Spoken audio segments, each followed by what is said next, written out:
아멘. 예, 오늘은 물질 위를 운행하시는 하나님이라는 제목으로 함께 말씀을 나누도록 하겠습니다. 제목이 여러분 11조 나올 줄 알았죠? 굉장히 고민을 많이 했습니다. 뭐라고요? 물질 위를 운행하시는 하나님, 어디서 많이 본 듯한 느낌이죠. 창세기 1장 3절, 그죠? 수면 위를 운행하시는 하나님을 저는 오늘 물질 위를 운행하시는 하나님으로 한번 잡아봤습니다. 지난주 신년 특별 새벽 기도회 또 금요 철야 기도회를 통해서 우리는 말라기서를 살펴보고 있습니다. 말라기서 전체 주제는 소극적으로 본다면 하나님께로 돌아오라가 되겠고, 좀 적극적인 표현을 쓴다면 하나님을 경외하라 가 되겠습니다. 하나님은 이스라엘의 어떤 질문에 조목조목 답변하시면서 어떻게 하는 것이 하나님께 돌아오는 것인지, 또 어떻게 하는 것이 하나님을 경외하는 것인지 이제 말씀을 하십니다. 하나님께서 이리 말씀해 주시는 것은 이스라엘을 진실로 사랑하기 때문에 경고를 해주는 거죠. 그거를 사이렌으로 빨리 움직이라고, 대피하라고 하는 그런 소리로 들린다면 그건 또 사랑의 음성이죠. 그러나 이를 받아들이고 받아들이지 않고는 이스라엘에게 달려 있습니다. 그것까지 하나님께 달려 있다 하면 인간을 기계로 만든 것이지 인격적 존재로 지은 것은 아니게 되는 거죠. 인간은 단순 기계적 존재가 아닙니다. 인간은 무한한 자유를 지닌 존재인과 동시에 그 자유에 대한 책임도 지닌 인격적 존재로 지음받았습니다. 하나님은 이스라엘을 인격적 존재로 대우하시며 여러 가지 사안들을 말씀하시고, 이스라엘은 이제 이를 듣고 어떻게 반응해야 할지 이제 결정을 해야 되는 그런 때로 계속 무르익어 가고 있는 겁니다. 이 속에 이제 질문이 있을 수 있죠. 이렇게 주거니 받거니. 또 이 질문에 하나님은 또 친절히 답변을 하시면서 이제 이끌어 가십니다. 때때로 하나님과 이스라엘 사이에 격정적인 어떤 대화가 오고 가죠. 논쟁. 그게 오고 가지만 결론은 뭡니까? 하나님은 하나님이셔야 하고 인간은 인간이어야 한다는 걸로 결론을 갖게 됩니다. 이 선이 무너지는 것은 이제 서로 자신의 자신됨을 부정하는 것이 되니까, 이제 그렇게 되면 이제 위험으로 치닫는 상황이 벌어지는 겁니다. 하나님은 하나님 되심을 지켜야 되는 분이고 인간은 인간됨을 지켜야 되는데, 그 선이 무너지는 순간에 이제 위험 상황이 도래되는 거죠. 그래서 우리가 말라기서를 보면 하나님은 어찌하든지 부정되고 있는 하나님의 하나님 되심을 회복하려고 애를 쓰고 있는, 그것이 또 이스라엘의 이스라엘됨이기 때문에 그걸 회복하는 그런 말씀을 계속해서 던지고 있는 겁니다. 그럼 오늘은 어떤 부분을 가지고 논쟁하는지 한번 좀 살펴보겠는데, 여러분도 아시다시피 오늘 말씀은 아마 말라기서에서 가장 잘 알려진 말씀이기도 하고 또 민감한 그런 부분이기도 하죠. 이 말씀을 단순히 11조를 내라, 그러면 복을 받을 것이다, 그렇지 않으면 저주를 받을 것이다 정도로 이렇게 받아들이지를 않기를 바랍니다. 오늘은 강론보다는 좀 원론적인 거를 좀 많이 다루고 이제 마치려고 하는데, 말라기서 전체 맥락 속에서 이거를 봐야 되고, 더 나아가서는 성경 전체의 맥락 속에서 이 말씀의 진위를 우리가 헤아리고 우리 삶 속에 이 말씀을 실행할 수 있기를 바랍니다. 그때 이 말씀은 우리로 하여금 삶의 영역 중에 중요한 한 영역 있죠. 물질의 영역. 그 영역이 어떻게 하나님께로 돌아가고 그 영역에서 어떻게 하나님을 경외하는 데 쓰임받는지, 이 말씀은 굉장히 귀하게 쓰임받는 그런 말씀이죠.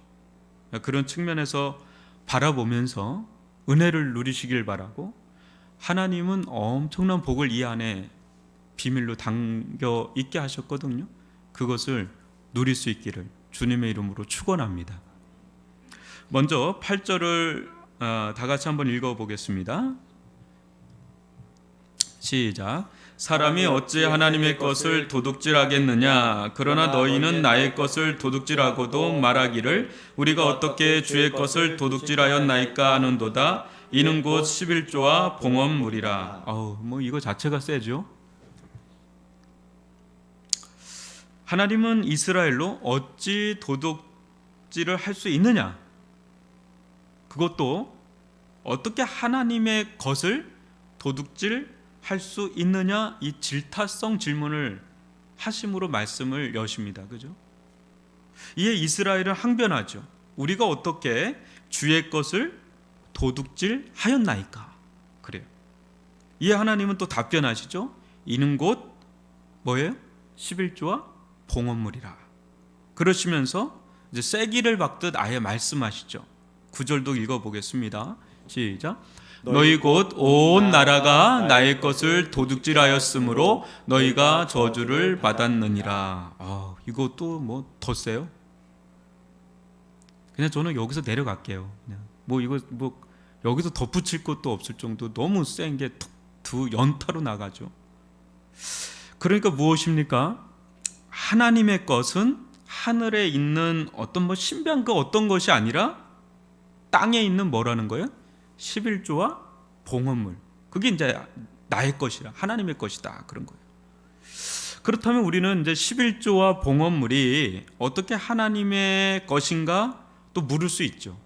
11조와 봉헌물이 어떻게 하나님의 것인가?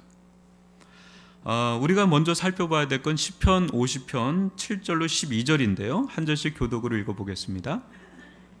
내 백성아 들을지어다. 내가 말하리라. 이스라엘아 내가 내게 증언하리라. 나는 하나님 곧 내 하나님이로다.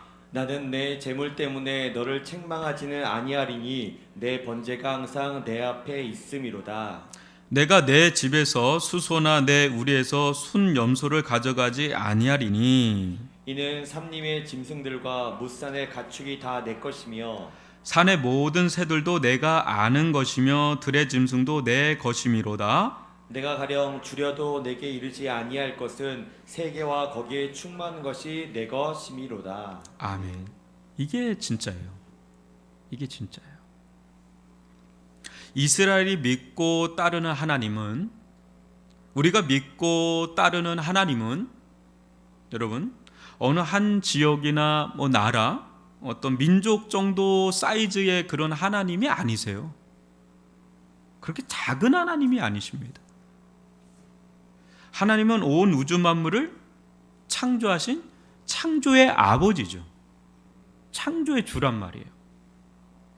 즉 온 우주 만물의 실소유권자가 누구예요?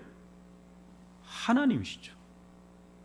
얼마 전에 허블 만환경 말고 제니 웹인가 무슨 그 엄청난 최첨단 우주 만환경이 쏴졌어요.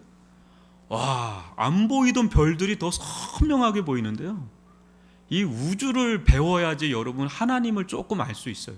어마어마하잖아요. 광활하고 무한 광대할 정도로 그 우주보다 더 크신 분이 우리가 믿는 하나님이에요. 그 지구 또 조그마한 요 땅덩어리 그 사이즈가 아니에요.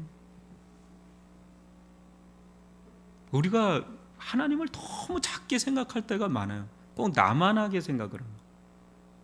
엄청난 분이시죠. 이것이 시편 50편 7절로 12절에 나와 있는 이 하나님이 성경이 하나님에 대해서 계시하는 대전제입니다. 온 우주 만물은 누구 것이라고요? 하나님의 것이다. 우리가 이 하나님과 이 하나님의 말씀을 믿고 인정한다면 자연스레 이제 따라오는 것이 있죠. 그것은 우리가 이 세상에서 소유하는 것들이 있죠. 우리가 소유하는 모든 것은 실상 우리 것이 아니고 하나님께서 잠시 잠깐 하나님의 뜻대로 잘 관리하고 다스리도록 위탁하신 위탁물이라는 것을 우리가 알게 되죠. 이걸 이제 청지기 사상이라고 부르죠, 보통. 청지기 사상. 그래서 길게 보면 우리가 가지고 있는 모든 것들은 세상에서 돌고 돌다가 궁극의 소유자가 되시는 하나님께로 이제 가는 거죠. 여러분들이 가지고 있는 걸 물려줘도 그게 대대손손 물려준다고 생각할 수는 없을 거예요.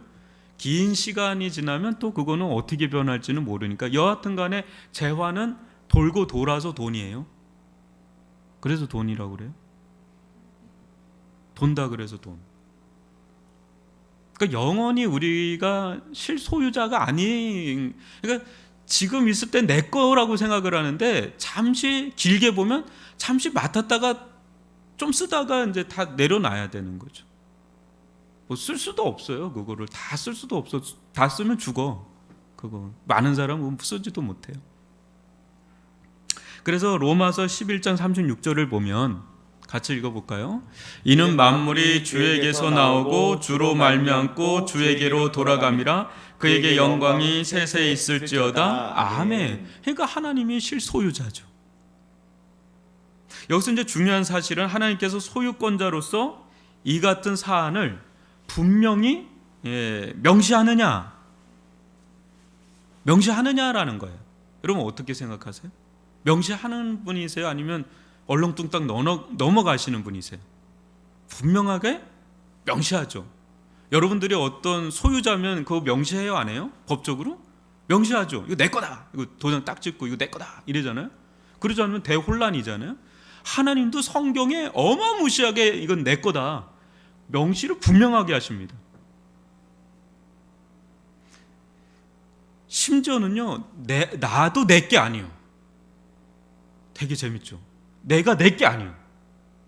나 누구 거라 그래요? 나도 하나님의 거리라고 그래요.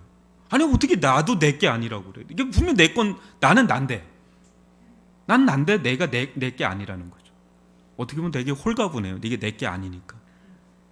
여러분 고린도전서 3장 21절로 23절을 교독으로 또 읽어볼게요. 그런즉 누구든지 사람을 자랑하지 말라. 만물이 다 너희 것임이라. 바울이나 아볼로나 게바나 세계나 생명이나 사망이나 지금 것이나 장래 것이나 다 너희의 것이요. 너희는 그리스도의 것이요 그리스도는 하나님의 것이라. 이게 되게 놀라운 거죠. 놀랍죠. 그러나 하나님은 이 부분을 분명히 하시긴 하지만은 이 모든 것을 다 돌려달라 그렇게 요구하진 않아요. 실제 이 모든 것들은 하나님 자신이 존재하는데 조금도 필요치 않아요. 하나님 존재하는데 하나님 이 모든 것들의 있고 없음에 조금도 타격을 받는 분이 아니십니다. 하나님은 스스로 존재하시는 완전 충족자세요. 거기에 뭐 보태고 빼고 할 것도 없어요. 그분은 그분 자체로 그냥 충족하신 분이세요. 스스로 존재하시니까. 돌려달라고 그러질 않아요. 다 돌려달라 그러진 않아요.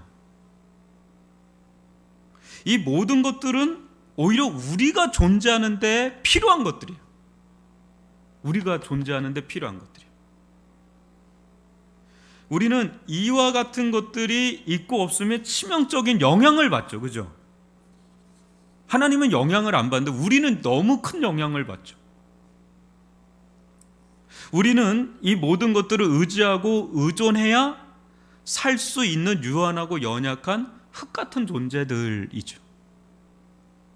그러게 하나님은 이 모든 것들을 우리가 쓰도록 허락하셨죠. 우리에게 필요해서 지은 거예요. 하나님은 그게 있고 없고에 영향을 안 받으세요. 근데 우리는 그게 있고 없고는 엄청나요. 우리 생존에. 여러분 태양이 있고 없고는 하나님께는 상관이 없어요. 근데 태양이 없으면 우리는 죽어요. 물도 마찬가지고 공기도 마찬가지고. 다만 하나님의 주되심을 잊지 않도록 거룩한 알림장치, 제어장치를 마련해 주셨죠. 하나님의 하나님 되심을 알려주는 장치. 그것이 처음에는 뭐예요? 선악을 알게 하는 나무였죠. 야, 내가 이 세상의 왕이야, 주야, 알아! 하고 선악을 알게 하는 나무 딱 하나 세워놨죠. 그걸 보고 이제 하나님을 인정하는 거죠. 죄를 지은 이후에는 말씀을 통해서 아주 복잡하게 많이 심어 놓으셨어요. 죄를 지었기 때문에 이제는 다루는 게 좀 많아졌어요. 예전엔 선악을 알게 하는 나무 하나로 다 이게 됐는데 이제 죄를 짓고 너무 타락을 하니까 하나님께서 아주 곳곳에, 산 곳곳에 하나님을 알려주는 장치들을 굉장히 많이 말씀을 통해서 많이 이렇게 심어 놓으셨어요. 왜요? 하나님과 우리 관계를 계속 설정하도록, 잊지 않도록, 하나님의 주되심을 잊지 않도록. 그 중에 이제 물질에 관련해서 뭘 설정해 놓으신 거예요? 11조와 봉헌물이라는 이걸 설정해서 하나님의 주되심을 잊지 않도록, 하나님의 관계가 끊어지지 않도록 그걸 이제는 거룩하게 알림장치를, 또 일종의 제어장치를 걸어 놓으신 거죠. 우리를 위해서. 우리는 구원받기 전에 하나님의 주되심을 인정하지 않았습니다.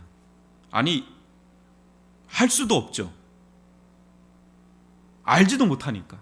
하나님이라는 분을 알 수도 없고. 그죠? 로마서 8장 7, 8절을 읽어볼까요? 교독합니다. 육신의 생각은 하나님과 원수가 다나니 이는 하나님의 법에 굴복하지 아니할 뿐 아니라 할 수도 없음이라. 육신에 있는 자들은 하나님을 기쁘시게 할 수 없느니라. 예. 그러나 여러분, 성령의 은혜로 예수를 믿음으로 구원받게 되면 가장 두드러진 특징이 무엇입니까, 여러분? 우리가 성령의 은혜로 예수를 믿어서 구원받게 되면 나타나는 가장 대표적인 특징이 뭐예요? 그가 구원받았는지, 그 사람이 구원을 받았는지 우리는 무엇으로 알 수 있을까요? 그 사람이, 저 사람이 구원을 받았는지 받지 못했는지를 뭘로 알 수가 있겠어요? 단 하나입니다. 그가 예수를 주로 시인하고 고백하는지 여부로 알 수 있죠. 제 얘기가 아닙니다. 로마서 10장 9절을 읽어볼까요? 시작. 네가 만일 내 입으로 예수를 주로 시인하며 또 하나님께서 그를 죽은 자 가운데서 살리신 것을 내 마음에 믿으면 구원을 받으리라. 뭐예요? 네가 만일 내 입으로 예수를 주로 시인하며, 주로 시인하는 거죠. 고린도전서 12장 3절도 같이 읽어봅니다. 시작. 그러므로 내가 너에게 알리노니 하나님의 영으로 말하는 자는 누구든지 예수를 저주할 자라 하지 아니하고 또 성령으로 아니하고는 누구든지 예수를 주시라 할 수 없느니라. 성령이 아니고선 예수를 뭐로 할 수가 없어요? 주라고. 예수의 주되심, 하나님의 주되심을 고백할 수가 없어요. 알 수가 없어요, 그걸. 근데 성령의 은혜로 거듭나게 되면 하나님의 하나님 되심, 주되심, 예수의 주되심을 알게 되죠. 그게 굉장한 변화예요. 두드러진 변화죠. 가장 큰 변화입니다.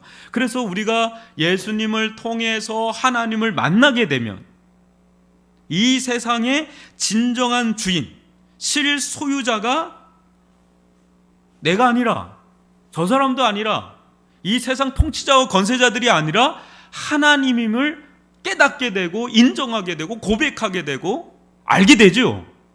그죠? 이게 거듭난 자의 특징이에요. 아주 대표적인 특징이죠. 그러면서 우리는 그저 그분의 은혜로 살아가는 존재라는 사실 또한 깨닫게 됩니다. 하나님의 은혜로 살아가는 존재구나. 그걸 또 깨닫게 돼요. 이때부터 우리는 이 세상에 살지만은 하나님을 모르는 자들과는 사뭇 다른 삶을 이제 요청받게 되죠. 이제 알았으니까, 이제 보이니까, 이제 진짜 주인이 보이는 거죠. 이 세상의 왕 주인이 보이니까 이제 그 전처럼 못 살죠. 그 전에는 내가 막 왕인 양 주인인 양 내 힘으로 막 살았는데 이제 하나님의 은혜로 산다는 걸 알게 됐거든요. 진짜 주인이 내 삶 속에 드러났거든요. 이제 그 전처럼 못 살죠. 그래서 그것을 하나님 나라를 추구하는 삶이라고 그러죠. 하나님의 나라는 하나님이 통치하고 다스리는 나라예요. 우리는 세상 나라에 살죠. 그러나 궁극적으로 이 세상을 통치하고 다스리시는 분은 하나님이라는 사실을 인정하는 자들이 되고 믿는 자들이 되고 따르는 순종하는 자들로 변화됩니다. 아주 놀라운 변화죠. 막 우리 바이든이 뭐 시진핑이 뭐 김정은이 뭐 푸틴이 뭐 이런 사람이 전체를 움직이는 줄 알았더니 알고 봤더니 그게 아니라 그 너무 하나님이 거대하게 움직이는 걸 이제 깨달으니까 이거 엄청난 변화죠. 어마어마한 변화죠. 이거 은혜죠, 은혜. 은혜죠. 우리가 대단한 게 아니라 은혜로 이거를 이제는 이게 열린 거죠. 그때 예수님께서 이제 뭐라고 말씀하시는지, 삶에 뭐라고 요청을 하시는지 이제 전혀 다른 세계를 말씀을 해주시는 거예요. 살아가는 거에 있어서 한번 볼까요? 마태복음 4장 4절. 예수께서 대답하여 이르시되 기록되었으되 사람이 떡으로만 살 것이 아니요 하나님의 입으로부터 나오는 모든 말씀으로 살 것이라 하였느니라. 떡을 부정하진 않아요. 근데 떡으로만 사는 거는 부정해요. 이젠 떡이 중요하긴 하지만 더 중요한 건 뭐야? 하나님의 말씀으로 이 세상을 살아갈 수 있다라고 선언을 하고 선포를 하는 아주 놀라운 삶을 소개하고 있죠. 이게 되는 겁니까? 목사님, 하나님 말씀으로 우리가 살아갈 수 있습니까? 뭣도 알고 뭣도 알아야 되는데 이게 어떻게 이 세상 살아갈 수 있습니까? 근데 하나님은 거기에 타협하지 않아요. 말씀으로 살아간다, 충분히. 마태복음 6장 25절로 33절을 교독으로 길지만 읽어보겠습니다. 그러므로 내가 너에게 이르노니 목숨을 위하여 무엇을 먹을까 무엇을 마실까 몸을 위하여 무엇을 입을까 염려하지 말라. 목숨이 음식보다 중하지 아니하며 몸이 의복보다 중하지 아니하냐. 공중의 새를 보라. 심지도 않고 거두지도 않고 창고에 모아들이지도 아니하되 너희 하늘 아버지께서 기르시나니 너희는 이것들보다 귀하지 아니하냐. 너희 중에 누가 염려함으로 그 키를 한 자라도 더할 수 있겠느냐. 또 너희가 어찌 의복을 위하여 염려하느냐. 들의 백합화가 어떻게 자라는가 생각하여 보라. 수고도 아니하고 길쌈도 아니하느니라. 그러나 내가 너에게 말하노니 솔로몬의 모든 영광으로도 입은 것이 이 꽃 하나만 갖지 못하였느니라.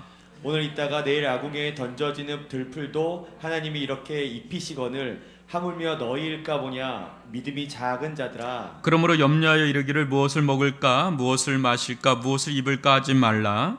이는 다 이방인들이 구한 것이라. 너희 하늘 아버지께서 이 모든 것이 너희에게 있어야 할 줄을 아시느니라. 그런즉 너희는 먼저 그의 나라와 그의 의를 구하라. 그리하면 이 모든 것을 너희에게 더 하시리라. 라는 거죠. 더 하시리라.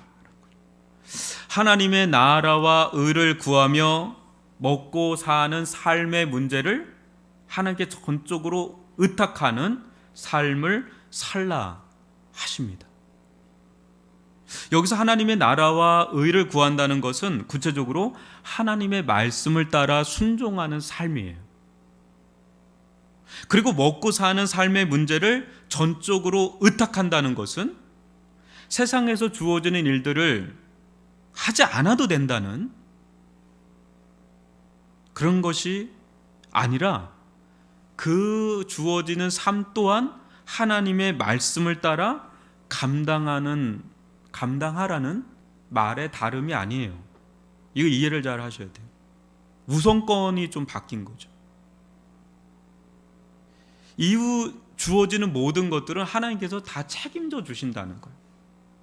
말씀을 따라 살면 그 뒤에 우리에게 필요한 것들은 하나님이 책임져 주시는 거예요. 진짜 무서운 사람이 어떤 사람이냐면 맡기는 사람이 진짜 무서운. 그럼 누가 진짜 힘들어지냐면 그걸 맡으면 이제 힘들어지는 거죠. 내가 책임져 줘야 되는 거죠. 난 당신밖에 몰라. 이런 사람이 제일 무서운 거예요. 이 삶은 진정한 생명을 어디에다 두고 있는 거예요? 하나님과의 관계 안에서 누리는 삶의 자기의 진정한 생명을 거기에 놓고 사는 삶이에요. 하나님과의 관계를 내 인생에 있어서 가장 소중하게 여기는 거죠. 거기에 내 생명이 있습니다. 나의 삶이 거기 있습니다. 이렇게 고백하는 거예요. 그러나 이 삶에는 우리가 흔히 말하는 대박 같은 일들만 일어나는 것은 아닙니다. 이렇게 살 때 분명 크나큰 부를 하나님의 축복으로 누리는 자들이 있어요, 없어요? 있습니다. 그러나 반드시 그런 일들만 일어나는 것은 또 아니다라는 거예요. 또 다른 세계가 있어요. 예를 들어 볼까요? 때때로 하나님은 더 큰 이상으로 이끌어 가실 때가 있어요. 인생을. 그 중에 하나가 순교의 제물이 되는 겁니다.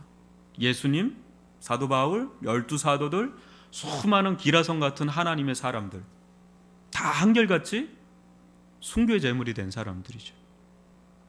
분명 하나님께 자신의 전부를 드린 사람이 11조 정도가 아니에요. 자신의 전부를 드린 삶을 살았지만 그들에게 기다리는 것은 때 아닌 순교일 수가 있습니다. 그러나 그는 이 세상 대박 같은 일은 없어도 그 순교자들이 누리는 최고의 복은요, 하나님과 더 아주 말할 수 없는 깊어지는 그 관계, 그거를 순교하는 순간에 누리면서 순교할 수 있는 힘을 더 얻고 권능을 더 얻고 장렬하게 주님 앞으로 향기로운 제물이 되는 그런 경우들을 보죠. 그러니까 모든 말씀을 어떤 하나로 딱 규정해서 보지 마시고 균형적으로 봐야 되는 거죠. 그래서 이 부분을 제가 원론적인 부분을 충분히 지금 설명을 해드리는 거예요. 이걸 오해하실까 봐. 하지만 보편적인 걸 말하는 거예요. 보편적으로는 우리가 하나님의 말씀을 따라서 하나님의 그 물질의 주되심, 이 물질의 주되심은 하나님이십니다라고 고백하고 인정하고 따르는 그런 믿음으로 드리는 그 11조와 봉헌물에 대해서 하나님은 물질의 채워주심을 경험하게 하세요. 이게 보편적인 거예요. 10절을 같이 한번 읽어보겠습니다. 시작. 만군의 여호와가 이르노라 너희의 온전한 11조를 창고에 들여 나의 집에 양식이 있게 하고 그것으로 나를 시험하여 내가 하늘문을 열고 너희에게 복을 쌓을 곳이 없도록 붙지 아니하나 보라. 그래요. 이게 이제 우리가 잘 아는 11조의 축복의 말씀이죠. 여기서 보면 이제 시험하라는 장면이 나오죠. 근데 여러분 이 11조의 메커니즘을 알아야 돼요. 이스라엘 안에서 왜 11조와 봉헌물을 드리라고 하는지를 우리가 알아야 돼요. 한번 잘 보세요. 11조와 봉헌물은 누구 것이라 그랬어요? 하나님께서? 하나님의 것이라 그랬죠. 근데 쓰이는 용도는 뭡니까? 쓰이는 용도, 11조와 봉헌물이 구약에서 쓰이는 용도는 뭐예요? 쓰이는 용도, 하나님의 것인데 쓰이는 용도가 있어요. 뭐죠? 레위 지파 있죠. 기업을 분배받지 못했잖아요. 그래서 12지파 중에 레위 지파는 기업을 분배받지 못했어요. 그럼 뭐 하는 자들이에요? 전적으로 하나님께 드려져서 뭐 하는 자들이에요? 제사를 섬기는, 성전을 섬기는 그런 구별된 자들이죠. 그런데 만약에 나머지 이스라엘 백성이 11조와 봉헌물을 드리지 않으면 제사장들은 생활을 할 수 있어요, 없어요? 그들은 뭐 하늘에서 떨어진 이슬 먹고 자라나요? 사나요? 그건 아니잖아요. 똑같은 인간이잖아요. 근데 11조와 봉헌물을 드리지 않으면 제사장들은 당장 생활할 수가 없어요. 이때 제사장들은 성전 섬김의 일을 하지 못해줘. 굶어 죽게 생겼으니까. 어떻게 돼요? 일반 백성들처럼 생활 전선으로 나가게 되는 거예요. 그게 느헤미야 시대나 이 말라기 시대에 일어난 거예요. 그러면 자연스레 무너지는 게 뭐겠어요? 뭐겠어요? 제사가, 예배가 무너지는 거죠. 예배가 무너지면 뭐가 닫혀요? 하늘 문이 닫히잖아요. 하나님께 제사 드린다는 하나님께 열린 문이 돼서 하나님의 축복으로 이스라엘 백성은 젖과 꿀이 흐르는 땅을 유지하는 건데, 그 제사의 문이 닫히면 하늘 문이 닫혀서 그 자체가 이제 저주의 메커니즘이 이제 또 되는 거죠. 예배가 무너지면 여러분 어떤 일이 벌어질까요? 예배가 무너지면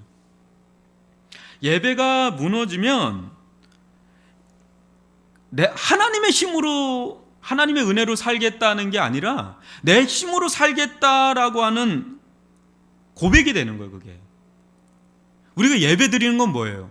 하나님의 은혜로 살겠습니다. 하나님의 능력으로 살겠습니다. 하나님의 돌보심으로 살겠습니다. 하나님밖에 없습니다. 그런 고백과 삶으로 나아가는 게 예배인데, 그게 닫혀버리면 뭐가 남는 거예요? 이제 내 힘으로 살겠습니다. 이 세상을 내 힘으로 살겠습니다.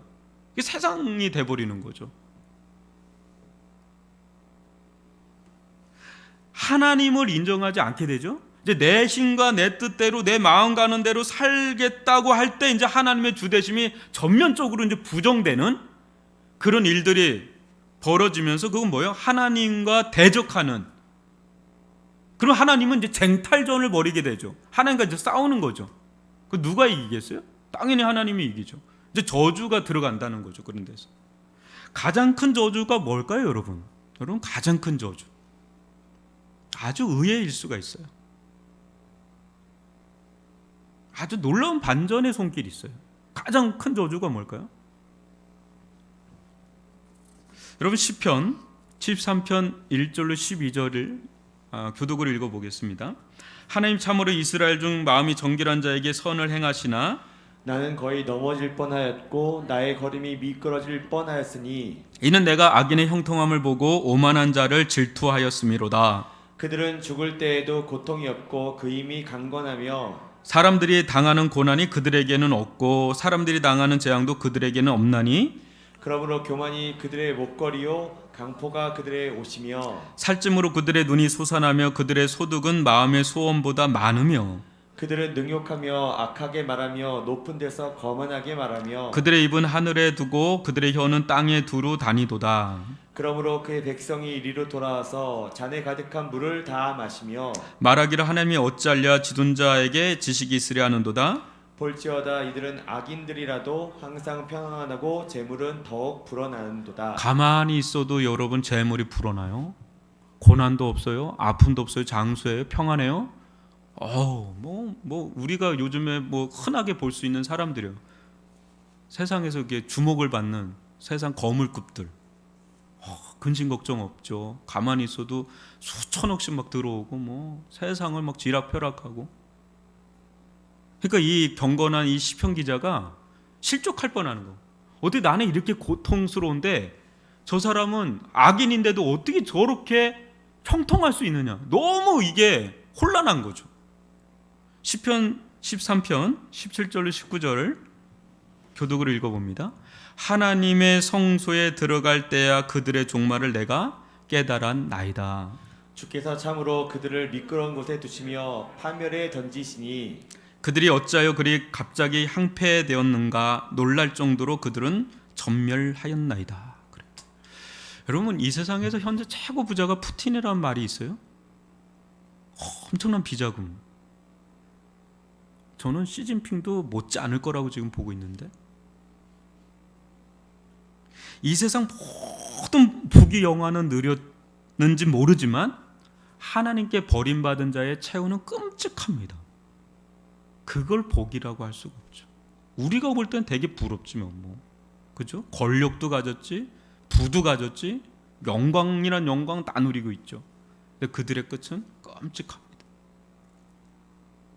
그러나 하나님의 주대심을 인정하는 믿음으로 나의 모든 것은 주의 것입니다 고백하고, 주의 말씀을 따라가는 자들은 그와 같은 자들에 비해서는 적을지 모르지만 이 물질의 지배력에서 자유할 수가 있어요.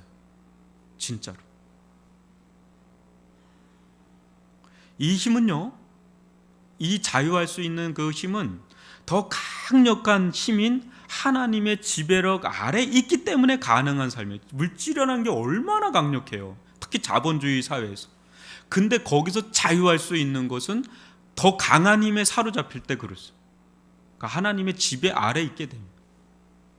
하나님의 힘 아래 있을 때, 하나님의 그 진리의 말씀의 영향력 아래 있을 때 우리는 이 시대 가장 강력한 우상인 이 맘모니즘, 물질 만능주의로부터 자유롭게 벗어날 수가 있어요. 벗어나서 자유로울 수가 그나마 있죠. 그러면서 하나님께서 공급하시는 아주 기이하고 놀라운 은혜를 누리게 됩니다. 이게 많고 적음을 누리는 게 아니라 그 하나님의 기이하고 놀라운 손길이 있다는 것을 경험하죠. 이 속에서 예측할 수 없고 계산할 수 없는 하나님의 세계에 들어가는 거죠.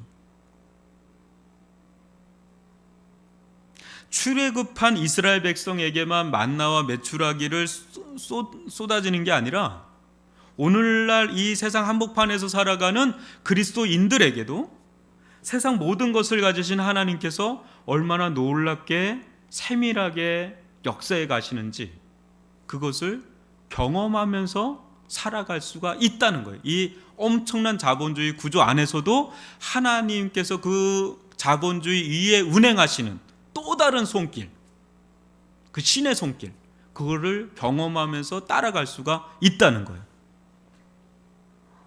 오늘날 교회 다니는 모든 성도들이 기본적인 11조와 봉헌물을 드리는 퍼센트지를 여러분 아십니까?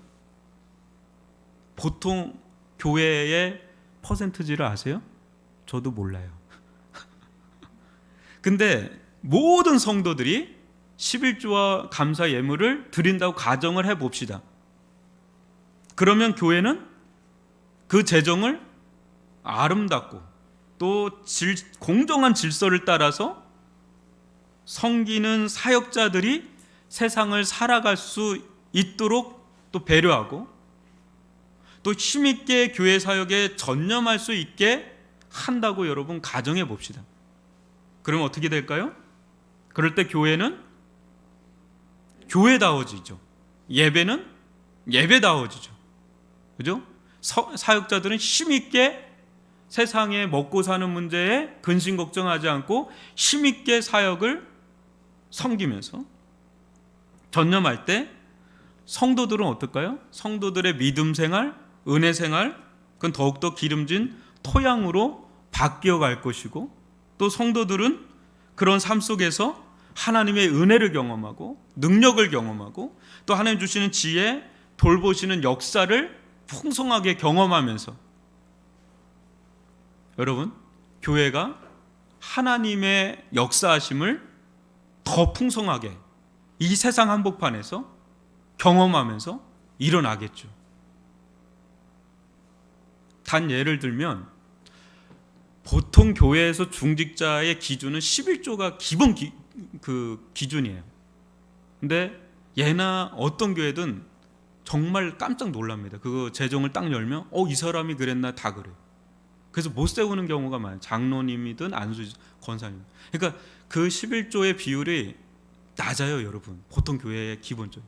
근데 제가 가정을 하는 거예요. 모든 성도들이 11조와 봉헌물을 다 드린다면 교회는 충분해요. 하나님을 섬기고 세상을 섬기게 충분하게 하나님이 장치를 해놓으신 거죠.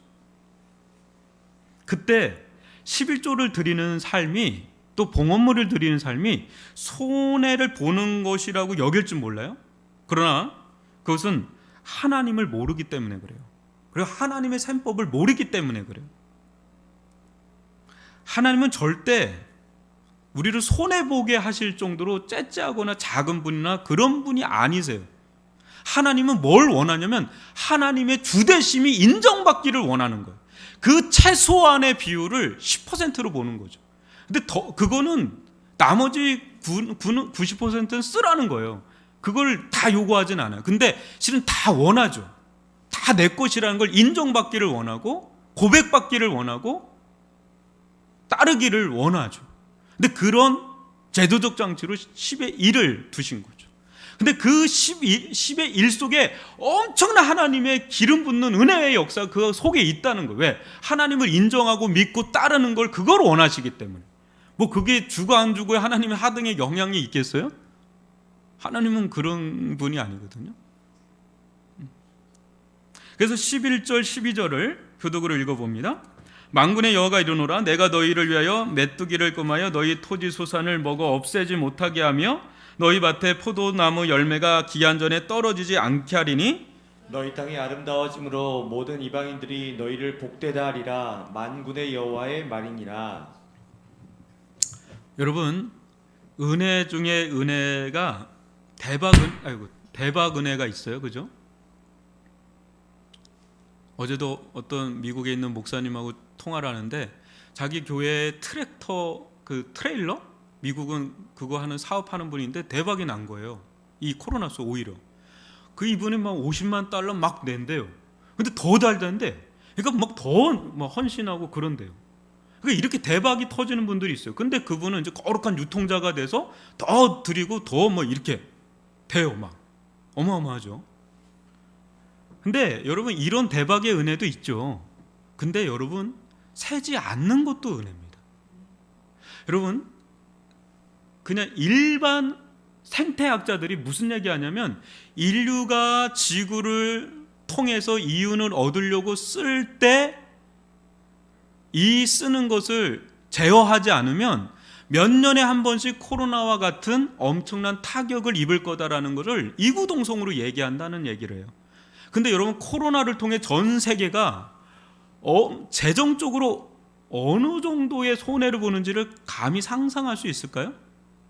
얼마의 이윤을 얻으려고 그걸 썼다가, 자연을 썼다가 얼마나 혹독한 재정적인 출혈을 경험하고 있는지 지금 상상할 수가 없어요. 그러니까 바보지, 우리가. 바보예요. 그러니까 세지 않는 게 은혜라는 것을 모르는 거죠. 대박도 은혜지만 세지 않는 게 은혜예요, 여러분, 인생 가운데. 저는 이런 분을 봤어요. 부어주는데 세는 게 더 많은 분을 봤고, 그러니까 망하더라고요. 진짜 무섭더라고요.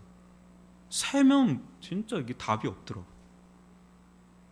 우리가 우리를 지킬 수 있을 것 같은데 그렇지 않습니다. 하나님께서 지켜주시지 않으면 우리 힘으론 감당할 수 없는 것들이 얼마나 많은지 몰라요. 건강? 한번 쳐봐요. 그거 내가 수천조가 있으면 뭐 할 거예요, 그거. 그냥 다 내놓고 가야 될 인생인데.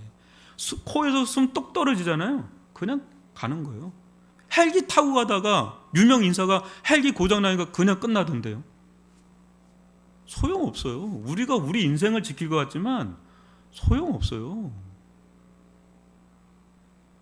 늘 하나님을 의지하는 심정으로 살아가는 것, 그러면 하나님 책임져 주실 겁니다.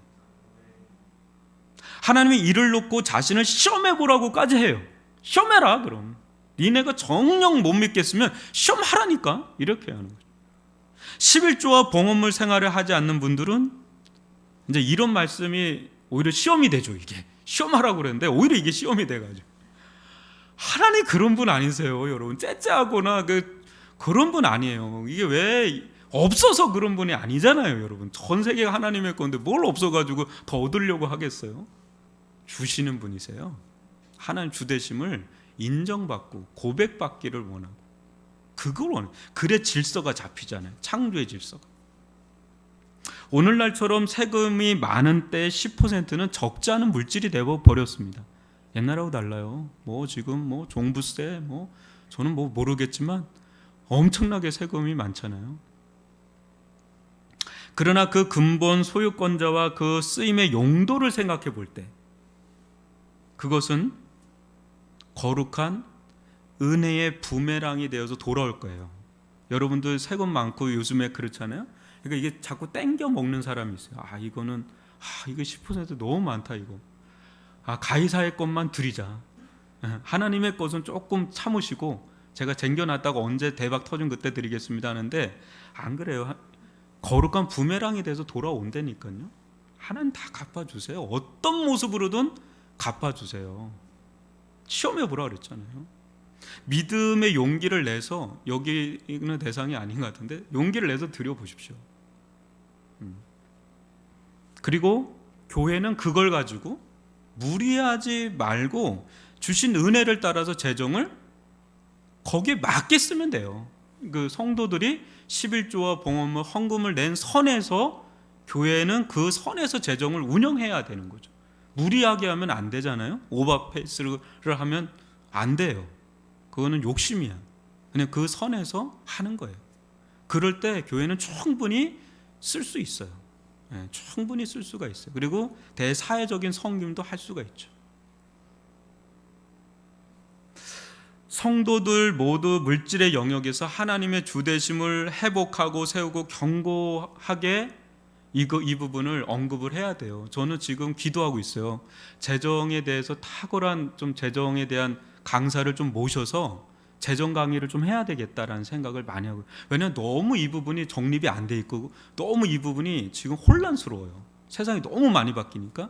근데 재정이 잡혀 있어야 되거든요. 여러분의 가정, 또 우리 교회, 여러분의 사업의 현장도 재정에 대해서 거룩한 재정이 정립이 되어 있지 않으면 안 돼요, 여러분. 굉장히 중요한 영역이에요. 그래서 이 부분을 좀 기도하고 있습니다. 하나님께서 그 이후에 어떻게 역사해 가시는지를 우리는 이제 보게 되죠. 기가 막혀요. 하나님은 놀라우신 분이세요. 살아 계세요, 하나님.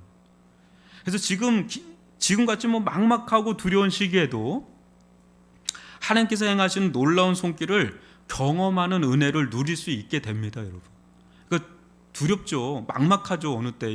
지금 이 시대에 부동산 뛰고 재정이 어떻게 경제가 어떻게 될지 모르고 노후도 생각해야 되고 이렇게 정신 없을 이때 하나님은 물질 위를 운행하시는 분이세요.